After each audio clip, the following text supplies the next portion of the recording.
Oh, penyamun minta Tok Raina ambil penerangan. Okey.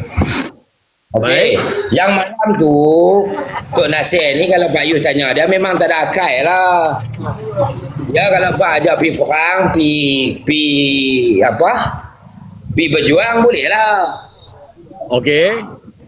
Jadi, saya nak tanya Pak Yus, soalan yang sama. Yang melibatkan jawapan Pak Yus tu tentang bala.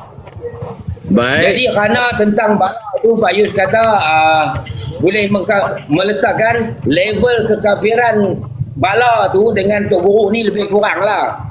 Macam tu kan maksud Pak Yus? Benda tu settle dah kot. Tak apalah Pak Yus.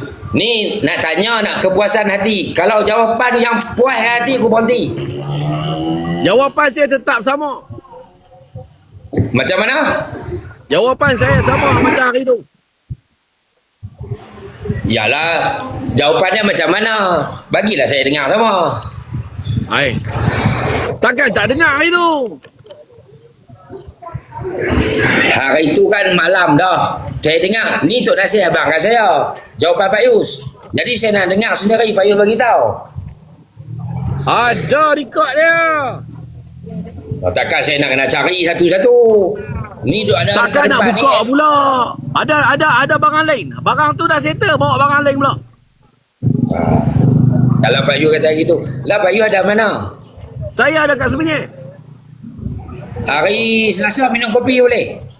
Hari Selasa minum kopi. Untuk Untuk apa? Nak jumpa Pak Yus, nak minum kopi dengan Pak Yus, takkan tak boleh. Mahal nak jumpa saya ni. Bukan apa Pak Yus? Open. Dengan Presiden penyamun mahal mana pun tak ada masalah. Hai, Presiden. Nak nasi Arab kau, nak marini kau, nak apa pun Presiden bagi. Dekat sini tak mencukupi ke Presiden? Tak, Pak Yus, kita ni kawan. Kita nak berkawan, jumpa. Salah.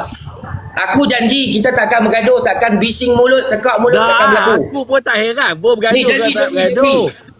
Kan? Dia pasal apa? Dia pasal masa ni mahal. Kita nak pergi jumpa pun tak ada no. Jangan main-main. Apa saja. Berapa kos yang kami perlu tanggung, saya sanggup pergi kat Bayus. Nak berguru bawa keluar kos. Steady ni. Kan?